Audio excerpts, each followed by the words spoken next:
Ke Kang Agus, apa yang dimaksud CV dan resume, kemudian di mana perbedaannya? Baik Kang Caca, saya langsung jawab dua pertanyaan tadi ya Kang ya. Mangga. Jadi kalau resume itu ringkasan ya, ringkasan mengenai objektif seseorang atau tujuan seseorang untuk melamar suatu pekerjaan ya.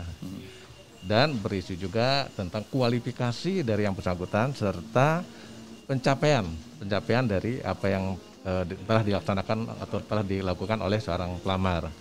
Nah, CV itu juga berisi sebenarnya riwayat hidup, arti lainnya ada riwayat hidup. Jadi biasanya lebih panjang dan lebih statis sifatnya. Nah, jadi kalau tadi resume itu lebih dinamis. Artinya resume itu dibuat sesuai dengan tujuan perusahaan yang akan kita lamar. Jadi bisa beda-beda nih Kang. Kalau misalnya perusahaannya ada 3 ya kita bikin 3 resume begitu. Ya, disesuaikan dengan apa yang dibutuhkan. Jadi resume itu bisa dikatakan sebagai branding seseorang Kang, ya. Branding kemudian juga personifikasi dari seseorang. Jadi kalau diharapkan ketika calon pemberi kerja ini membaca itu, dia sudah bisa membayangkan nih. Ketika dia baca, oh kira-kira pelamar seperti ini dan membuat penasaran. Nah itu yang paling penting Kang. Iya. Oke, apa fungsi utama dari CV dan resume ini sebetulnya? Itu menarik itu ya. Jadi sekali lagi kita walaupun punya potensi yang bagus ya, punya IPK-nya katakanlah paling top begitu ya. Tetapi kalau kita tidak bisa menjual di awal, ya dalam hal ini tentu menjualnya dalam kata lain bukan CV atau resume ini. Jadi itu adalah salah satu langkah supaya kita dipanggil nih. Bukan pasti diterima pekerjaan, tapi dipanggil dulu yang paling penting ya. Dipanggil karena tertarik dengan isi dari resume tadi. Jadi fungsinya adalah bagaimana caranya menarik calon pemberi kerja ini, maksudnya tertarik dengan si calon pelamar ini. Nah untuk itu supaya tertarik tadi, jangan lupa Kang, ini yang namanya resume ini. Bukan isi dari sekumpulan skill kita gitu ya, atau pengalaman, tapi juga bukan merupakan suatu hal yang pasti kita diterima walaupun bagus.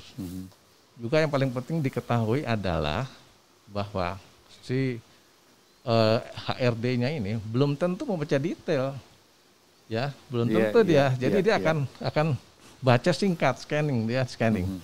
Nah menurut penelitian rata-rata cuma 6 detik pertama ini menentukan sekali ya. 6 detik pertama ketika lihat resume begitu nggak menarik, lain lagi tuh ceritanya. Nah supaya menarik dalam 6 detik pertama ini, apa yang kita lakukan? Jadi selain konten, selain tadi desain, kontennya itu penting. Nah konten ini tentu dia akan mengkaitkan dengan kalau pemberi kerja ini misalnya butuh orang marketing, tentu dibutuhkan kompetensi tertentu.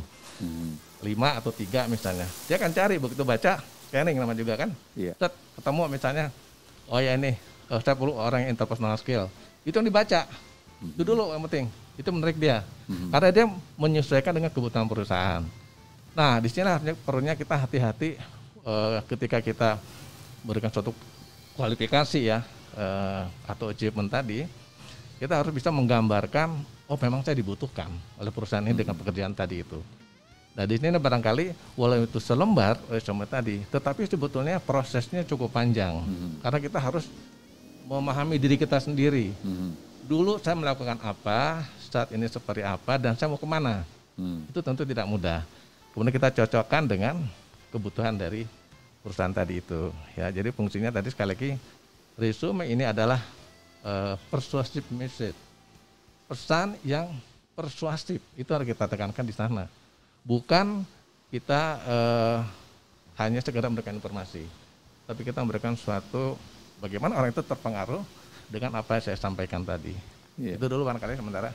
Oke. Kemudian tadi kan disebutkan bahwa itu kan penting sekali ya di dalam menyusun CV. Seperti apa sih langkah-langkah penyusunan sebuah CV? Yang dapat menarik minat calon pemberi kerja tadi. Jadi secara garis besar itu ada 3 Kang ya.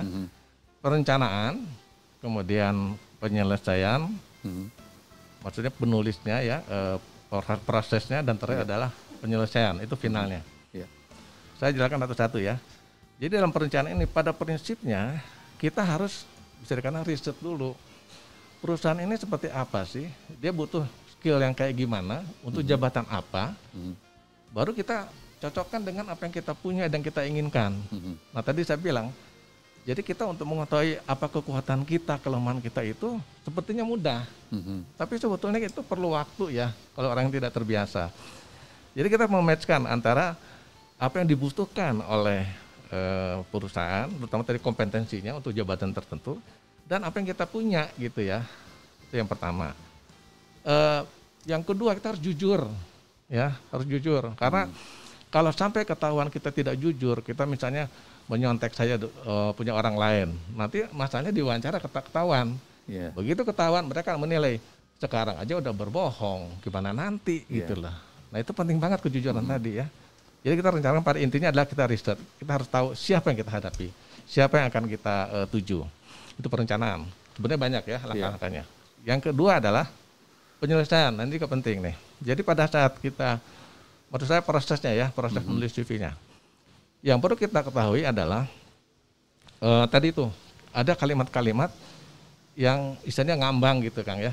Nah padahal mereka pengen tahu, misalnya saya Anda telah melakukan apa, gitu. Jadi cuma tidak hanya sekedar saya berpengalaman 5 tahun, nggak begitu ya, tapi kita harus spesifik. Misalnya saya telah melakukan atau telah mengorganize suatu event 3 kali misalnya ya, atau saya telah mencapai target penjualan 3 tembul terus sekian. Jadi ada ukurannya, ya jelas. Jadi ketika orang baca tahu, oh dia ada terukur apa yang dia lakukan tadi. Itu pada saat kita menulis. Makanya kalimatnya, kata-katanya itu harus kita perhatikan di sana. Jangan sampai membuat orang bingung gitu ya. Nah, yang ketiga barangkali yang pada saat penyelesaian completingnya itu adalah proofreading misalnya ya. Kenapa? Karena bisa terjadi kita typo gitu ya. Nah ini fatal nih. Istilahnya baru satu lembar nulis aja udah ada yang salah. Berarti dia nggak teliti. Sampai ke sana tuh Kang. Kadang-kadang orang tuh melihat hal-hal yang sepele seperti ini, tapi dianggap sebagai suatu karakter yang akan berulang lagi. Ini masalah di sana. Jadi di terakhir kita proofreading, kita cek lagi gitu ya. Dan yang paling penting juga adalah kalimatnya jangan terlalu panjang gitu ya. Karena tadi saya bilang, dia hanya 6 detik pertama dilihatnya itu. Setelah itu dengan manual asumsinya ya. Jadi kita harus tahu kata kuncinya apa nih yang dibutuhkan. Misalnya marketing, kata kuncinya adalah interpersonal skill. Karena dia butuh berhubungan orang lain ya. Nah itu kira-kira 3 tahapannya secara garis besar ya. Oke itu barangkali. Oke.